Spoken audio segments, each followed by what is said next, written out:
আমাদের ভাগ্য নির্ধারণ হয় কোন রাতে? শবে কদর বলছে এলাকার মানুষ, সারা দেশে মানুষ তো জানে শবে বরাত। আমাদের ভাগ্য নির্ধারণ হয় শবে বরাতে না শবে কদরে?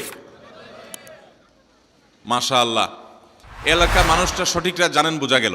শবে বরাতে যত মানুষ মসজিদে আসে আমাদের দেশে, সারা বছরের অন্য কোনো রাত দিন অন্য কোনো সময় এত মানুষ মসজিদে আসে, কারণ কি? শবে বরাতে মানুষ মসজিদে বেশি আসে কেন? সারা দেশের মানুষ তো জানে ভাগ্য নির্ধারণ হয় শবে বরাতে। ভাইরা আমার, কোরআনে হাকিমে সূরা দুখানের 3 এবং 4 নম্বর আয়াত যদি আপনি দেখেন, আল্লাহ রাব্বুল আলামিন ইরশাদ করেছেন, ইন্না আনজালনাহু ফি লাইলাতিন মুবারাকাহ ইন্না কুন্না মুনজিলিন ফিহা ইউফরাকু কুল্লু আমরিন হাকিম। আল্লাহ বলেছেন, আমি নিশ্চয় কোরআনকে নাজিল করেছি, অবতীর্ণ করেছি একটি বরকতময় রাতে। কোন রাতে বরকত নাজিল করেছেন আল্লাহ তাআলা? বরকতময় রাতে কোরআন নাজিল করেছেন আল্লাহ বলেছেন। আর এই বরকতময় রাতটা কোন রাত যে রাতে কোরআন নাজিল হয়েছিল? শবে কদর। কোনো সন্দেহ আছে?